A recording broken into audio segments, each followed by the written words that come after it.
శుక్లాంబరధరం విష్ణుం శశివర్ణం చతుర్భుజం ప్రసన్నవదనం ధ్యాయేత్ సర్వవిఘ్నోపశాంతయే అగజానన పద్మార్కం గజానన మహార్నిశం అనేకదంతం భక్తానాం ఏకదంతోపాస్మే.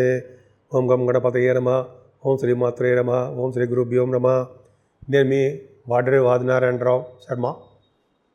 ఇప్పుడు మనం రాహువు కేతువుల గురించి మాట్లాడుకుందామండి. ఇప్పుడు చెప్పబోతున్న టాపిక్ అదే. అంటే 1.5 year 18 నెలలకు ఒకసారి మారేటువంటి రాహువు గురించి కేతువు గురించి ఇప్పుడు నేను చెప్పబోతున్నాం.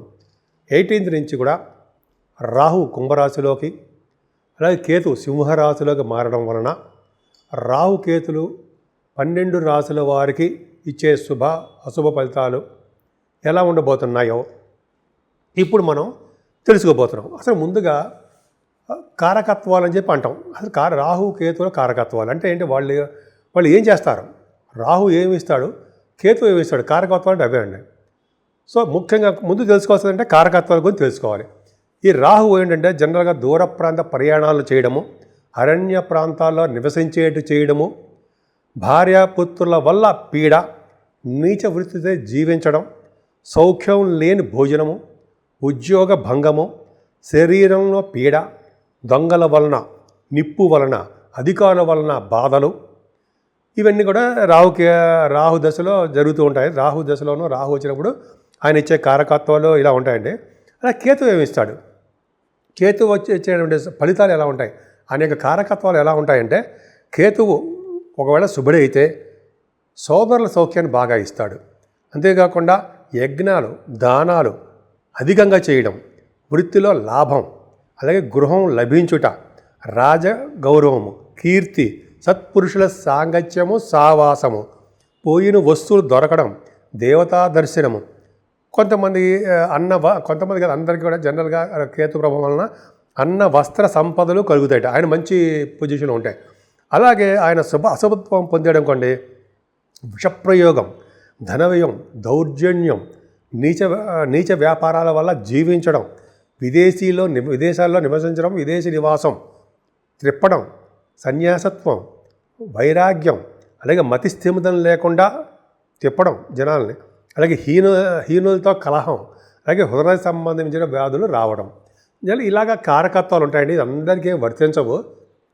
అంటే వాళ్ళు ఇచ్చే ఫలితాలు, వాళ్ళు ఏ రాశిలో ఉన్నారో ఆ రాశిలో ఇచ్చే ఫలితాలు, శుభులు కలిస్తే శుభ ఫలితాలు కూడా ఇవ్వడానికి అవకాశం ఉంటుంది. రాహు కూడా శని యొక్క రాశిలో కుంభరాశిలో ఉండడం వల్ల శని యొక్క ప్రభావం, ఆయన యొక్క పర్యవేక్షణలోనే రాహు ఫలితాలు ఇవ్వాలి. అంతేకాకుండా ఒక శుభగ్రహం కూడా చూస్తే శుభగ్రహం వల్ల కూడా రాహు ఇచ్చే దోషాలు కూడా పరిహారం అవుతాయి. ఇప్పుడు మనం ముందుగా మేషరాశి గురించి తెలుసుకుందాం. మేషరాశి వారికి రాహు కుంభరాశిలో 1.5 year ఉంటాడండి. ఆయన ఆల్మోస్ట్ 2026 ఎండింగ్ వరకు ఉంటాడు. అసలు రాహు 12వ భావంలో వాయుతత్వ రాశిలో ఉండడం వల్ల, పైగా కుంభరాశి అవడం వల్ల మీకేం ఫలితాలు ఇస్తాడు? జనరల్గా రాహు 11వ భావంలో ఉండడం వల్ల పుత్ర సమృద్ధి కలవాడుగాను, అలాగే వ్యాపార మూలకంగా ధనలాభం సంపాదించేవాడుగాను, ధనధాన్య సమృద్ధి కలవారుగాను, అంతేకాకుండా పాలకులచే గౌరవ మర్యాదలు, భూ గృహ ధన సంపదలు, సంసార సుఖము ఇవి ఇస్తాడు. అంతేకాకుండా రాహు వాయుతత్వ రాశిలో కుంభరాశిలో ఉండడం వలన ఏరోనాటిక్స్ సంస్థల్లో పనిచేస్తారు సరే, అంటే ఆ సంస్థలు, విమానాలు, వాళ్ళకి బాగా లాభాలు వచ్చేట్టు చేస్తూ ఉంటాడు. విమానాలు కొనుగోలు చేయడము, విమానాల్లో బాగా మనం తిరగడము, విమాన సంస్థల్లో పనిచేసే వాళ్ళకి, విమాన రంగంలో ఉన్న వారికి, ఏరోనాటిక్స్ సంస్థల వాళ్ళకి బాగా వృద్ధి చెందుతుంది అని చెప్పచ్చు అనమాట. రాజకీయ రంగంలో ఉన్న వారికి పదవులు ప్రాప్తిస్తూ ఉంటాయి రాహు వలన.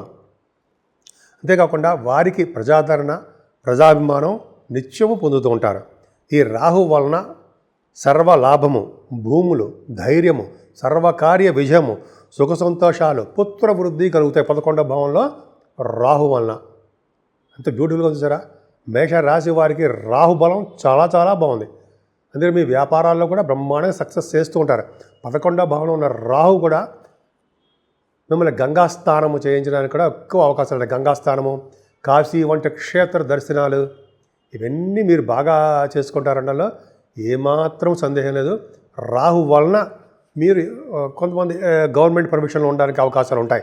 అంటే సివిల్ సర్వీసెస్ వాటిలో ఉన్నతంగా రాణించడము, ఆటోమొబైల్ ఇండస్ట్రీస్, కోలు, ఐరన్, సిమెంట్ పరిశ్రమలు, ఇలాగా రాహు కారకత్వాలు ఉన్నటువంటి బిజినెస్లన్నీ షైన్ అవుతాయి, డెవలప్ చేసేస్తాడు. పైగా సంపూర్ణమైన గురు ప్రభావం కూడా ఉంది కాబట్టి, గురుదృష్టి ఉంది కాబట్టి ఆయన మంచి అద్భుతమైన ఫలితాలు రాహు వల్ల బ్రహ్మాండంగా జరగబోతోంది. మరి కేతు సింహరాశిలో, అంటే మీ మేషరాశిలో ఉన్న వారికి సింహరాశిలో పంచమ స్థానంలో అగ్నితత్వ రాశిలో ఉండడం వల్ల పుత్రిక సంతాన జననం కలుగుతుంది మీకు. ఫస్ట్ పాయింట్ అదేనండి. ఎందుకంటే పంచమ స్థానం ఎవరికైనా ఎక్కడైనా చూడండి, పంచమ స్థానంలో కానీ కేతు ఉంటే ఇండివిజువల్గా వాళ్ళకి సంతానం ఆలస్యం అవ్వదు. సంతానము పుత్రిక సంతానం కలగడమే కాకుండా కొంతకాలానికి, కొన్ని సంవత్సరాలకి, 2-3 సంవత్సరాలు అనుకోవచ్చు, వాళ్ళకి పుత్రుడు కలగడానికి అవకాశం ఉంటాయి, ఖచ్చితంగా అవకాశం ఉంది. ఏమైనా పంచమ స్థానంలో కేతు వలన ధనము, బుద్ధి కుశలత, సంతానంతో ఇబ్బందులు, అకారణంగా కలహాలు, రుణ వ్యాపారాల్లో లాభాలు, కొద్దిపాటి లాభాలు కూడా ఉంటాయి, కానీ కొద్దిపాటి కష్టాలు కూడా ఉంటాయి. దైవానుగ్రహం వలన పుత్ర సంతానం కలగడము. ఎందుకంటే పంచమస్థానంలో కేతు ఉంటే సర్పదోషం ఉంటూ ఉంటాం మనం. ఎందుకంటే దైవానుగ్రహం వలన సంతానం కలగడం. క్రీడా రంగంలో, ఎందుకంటే కుజుడు కూడా వాళ్ళ శుభగ్రహాలు కూడా కలుస్తూ ఉంటాయి, క్రీడా రంగంలో కూడా రాణించడం, క్రీడాకారులకి మంచి అవకాశాలు వస్తూ విదేశాల్లో పర్యటించడం, అలాగే సినిమా రంగంలో వారికి మంచి అవకాశాలు, నటన, నృత్యము, అలాగే సాహిత్యము, మ్యూజిక్, సంగీతము, ఇవన్నీ ఉంటాయి కదా, వాళ్ళ రంగాల్లో, సినిమా రంగంలో ఉన్న వారికి, కళారంగంలో ఉన్న వారికి మంచి అభివృద్ధి కలుగుతుంది. సినిమా డైరెక్టర్స్ అని అవ్వచ్చు, ప్రొడ్యూసర్స్ అవ్వచ్చు, నిర్మాతలు అవ్వచ్చు, ఇవే ప్రొడ్యూసర్ నిర్మాతలు, ఇవన్నీ బాగుందండి. అంటే కళారంగం పట్ల మంచి అభివృద్ధి కలిగి ఉంటారు. దేవతా దర్శనము, దైవ దర్శనాలు కలిగి ఉంటారు. షేర్ మార్కెట్లో కూడా మీకు మంచి నేమ్ అండ్ ఫేమ్ వస్తుంది. అంతేకాకుండా పంచమ స్థానంలో కేతు ఉంటే అత్తగారికి సంబంధించినటువంటి ఆస్తి పాస్తులు కలిసి కూడా వస్తాయని చెప్పి శాస్త్రం కూడా చెప్తోంది. కానీ గుండెకి సంబంధించిన, వెన్నెముకు సంబంధించిన ఇబ్బందులు రావడానికి మీకు అవకాశాలు ఎక్కువ ఉన్నాయి. ఏదైనా పంచమ స్థానంలో ఉన్నటువంటి కేతువు, అలాగే లాభస్థానంలో ఉన్నటువంటి రాహు ప్రభావాల వలన మీ రాశి వారికి, మేషరాశి వారికి సంవత్సరాల పాటు తిరుగులేని సామ్రాజ్యం అంటారు సార్, తిరుగు లేకుండా ఉంటుంది మీకు. అంతేకాకుండా రాహు వలన విదేశ ప్రాప్తి, ఉన్నతమైనటువంటి చదువు, విదేశాలు వెళ్ళడము, ఈ సినిమా షూటింగ్లు, అయితే మీ బిజినెస్లు రీత్యా విదేశాలు వెళ్ళడము, సంపూర్ణమైన తీర్థయాత్రలు చేయడము, మీ బిజినెస్లు ఏ బిజినెస్లు అయినా సరే రాహు కారకత్వాలు ఉన్నటువంటి బిజినెస్లు అన్నీ కూడా బాగా డెవలప్ అవుతాయి. అంతేకాకుండా కేతు ప్రభావం కూడా ఉంది కాబట్టి, కేతు సుబ్రహ్మణ్యేశ్వర స్వామి యొక్క ప్రభావం ఉంటుంది కాబట్టి, మీరు కానీ పంచమస్థానం ఉన్నాడు కాబట్టి స్వామివారి యొక్క ప్రభావం వలన, ముందర మీకు దైవ దర్శనాల వలన, దేవుడి యొక్క ప్రభావం వలన సంతానం కలగడమే కాకుండా ఇందా చెప్పడానికి అన్ని ప్రభావాలు మంచి జరగడానికి అవకాశం ఉంటుంది. అంతేకాకుండా మీకు name and fame, familiar persons కూడా అవుతారు. ముఖ్యంగా రండి, రాహు ప్రభావం మరింత మంచి ఫలితాలు ఇవ్వాలంటే ఒక మంచి శుభాలు చేసుకోవచ్చు. ఏంటంటే మరి పరిహారాలు కావాలంటే, పరిహారాలు చేసుకోవాలంటే రాహు సంబంధించిన అమ్మవారు, గౌరీ అమ్మవారు, గౌరీ, దుర్గా, చండీ ఆలయాల దర్శనాలు, అలాగే అమ్మవార్లకి చండీ హోమాలు, కుంకుమ పూజలు చేయించడం వలన, అలాగే మంగళవారాలు కూడా రాహుకాలంలో కూడా అమ్మవారిని పూజించడం వలన, అలాగే శివాభిషేకాలు కూడా చేసుకోవడం వలన రాహు వల్ల వచ్చే దోషాలే కాకుండా రాహు మరింత శుభఫలితాలు ఇవ్వడానికి ఎక్కువ అవకాశాలు ఉంటాయి. అంతేకాకుండా కేతువు కూడా మీ దాంట్లో సింహరాశిలో ఉండడం వలన, మిత్రక్షేత్రంలో ఉండడం వలన, అగ్నితత్వ రాశిలో ఉండడం వలన చాలా పవర్ఫుల్గా ఉంటాడు ఆయన. రవి ప్రభావం కూడా ఎక్కువ ఉంటుంది. ముఖ్యంగా కేతువు మంచి శుభఫలితాలు, మరింత శుభఫలితాలు అన్ని రంగాల్లో ముందంజలో ఉండేట్టుగా చేయాలంటే, ముఖ్యంగా గవర్నమెంట్ ఆర్గనైజేషన్లో ఉన్న వాళ్ళకి, అలాగే మంత్రి పదవులు రావాలన్న వారికి, అలాగే మీరు సాఫ్ట్వేర్ రంగం ఉంటారు సరే, సాఫ్ట్వేర్ రంగ ఉద్యోగస్తులు కూడా రాహు ప్రభావం వల్ల ఈ పూజలు చేసుకుంటే రాహుకి దోషాలు పోయి అన్ని రంగాల్లో ముందంజలో ఉంటారు. కేతు ప్రభావం కూడా మీకు కేతు ప్రభావం ఉంది కాబట్టి, కేతు అంటే మంచి చేస్తాడు కాబట్టి వినాయకుడికి గణపతి ఆరాధన ఖచ్చితంగా చేయాల్సిందేనండి. బుధవారం చేసుకోవడం, లేకపోతే పౌర్ణమి వంటి చవితి ఆ రోజు చేసుకోవడం వలన సుబ్రహ్మణ్యేశ్వర స్వామివారి యొక్క దర్శనాలు, ఆయన యొక్క కళ్యాణాలు, పూజలు చేసుకోవడం వలన, అమ్మవారికి శివ పార్వతుల అమ్మవారి కళ్యాణం చేసుకోవడం వలన రాహు కేతువులు మరింత శుభఫలితాలు మీకు ఇవ్వడానికి మేషరాశి వారికి ఇవ్వడానికి అవకాశాలు ఎక్కువ ఉన్నాయి. 12 రాశుల వారికి మేషరాశి నుంచి మీనరాశి వారి వరకు కూడా పరిహారాలు ఎలా చేసుకుంటే బాగుంటుంది, ఈ రాహు కేతువుల యొక్క దోషాలు ఏం చేసుకుంటే తగ్గుతాయి. ఎందుకంటే రాహు కేతువులు అంటే చాలా అంటే అందరి మీద వర్తించదు.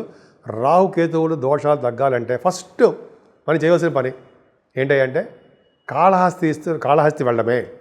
కాళహస్తి వెళ్ళి రాహు కేతువులు పూజ చేయించుకున్న వారికి రాహుకాలంలో చేయించుకుంటే మరీ మంచిది. రాహు వలన కేతు వలన వచ్చే దోషాలు పరిహారం అవుతాయి. అక్కడే ఆ గుళ్ళోనే పరమేశ్వరుడు ఉన్నాడు.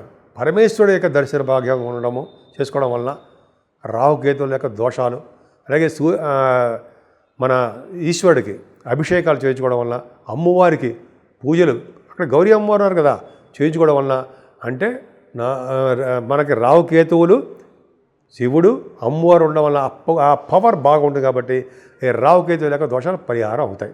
అంతేకాకుండా సర్ప శాంతి చేయించుకోవాలండి. అలాగే సర్పాలకు సంబంధించినటువంటి ప్రతిష్ట, నాగప్రతిష్ఠ అంటాం కదా, ఆ నాగప్రతిష్ఠ కూడా చేయించుకోవడం వలన ఈ కేతువు వలన వచ్చే దోషాలు ఎందుకంటే పుత్తులు పొట్టట్లేదనో, పెళ్ళిళ్ళు కావట్లేదనో, లేకపోతే సరైన ఉద్యోగాలు లేదనో, అయితే ఉన్నతంగా రాణించట్లేదనో, విదేశాలు వెళ్ళినా కూడా ఉద్యోగాల ప్రాప్తి కలగట్లేదనో, రియల్ ఎస్టేట్ రంగంలో బిజినెస్ సక్సెస్ అయ్యలేకపోతున్నామనో, ఇవన్నీ కూడా దోషాలు పరిహారం అవడానికి వీలుంటే మీరు మోపిదేవులు అయితే మీ ఎక్కడున్నా అక్కడ మీరు నాగ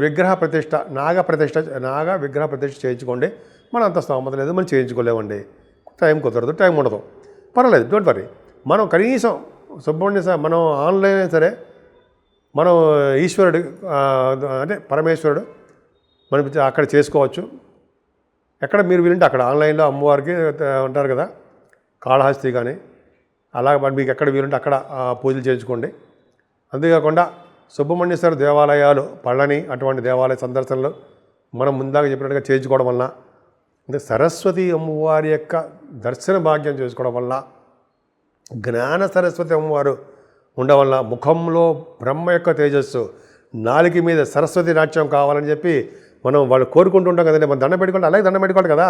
సరస్వతిదేవి దండం పెట్టుకోవాలంటే అర్థం ఏంటంటే పెద్దలు మరి చెప్తుంటారు, బ్రహ్మ యొక్క వర్చస్సు మన ముఖంలో ఉండాలని, స్వామి అమ్మవారి యొక్క మాట మన నాలుక మీద నాట్యం చేయాలని, అప్పుడే మనం వెలుగులోకి చాలా ఫెమిలియర్ పర్సన్స్ అవుతామని చెప్పి ప్రతిరోజు అమ్మవారి సరస్వతి అమ్మవారిని దండం పెట్టుకుంటాం. అలాగా సరస్వతి అమ్మవారిని దర్శించుకున్నా, సరస్వతి అమ్మవారికి పూజలు చేయించుకున్నా, అలాగే కాళహస్తి ఇందాక చెప్పిన కాళహస్తి దర్శనం చేసుకున్నా, ఇలాగా మనం భగవంతుని ఎంత దగ్గర అయితే అంత మంచి ఫలితాలు ఈ రాహు కేతువులను వచ్చే దోష పరిహారం అవుతాయి. ఏదేమైనా రాహు కేతువులు మనల్ని ప్రత్యేకించి మనల్ని ఏం చేయరండి, ఇబ్బంది ఏం పెట్టరు, మనకి మంచి మంచి దశలు జరుగుతున్నాయి కాబట్టి. కానీ మరింత శుభ ఫలితాలు మనకి దక్కాలంటే ఖచ్చితంగా మంచి ఫలితాలు, మంచి పూజలు చేసుకోవాలంటే ముఖ్యంగా అందరూ కూడా మేము చెప్పేది మెయిన్ ఇంపార్టెంట్ అంటే సుబ్రహ్మణ్యేశ్వర స్వామిని, ముఖ్యంగా ఆయన కంటే మెయిన్ ఇంపార్టెంట్ విష్ణువుని, శివుడిని ఆరాధించిన వాళ్ళకి, గౌరీదేవి పూజించిన చేసుకున్న వారికి కూడా రాహు కేతువులు వచ్చే దోషాలు చాలా మనకు పరిహారం అయి తీరుతాయి.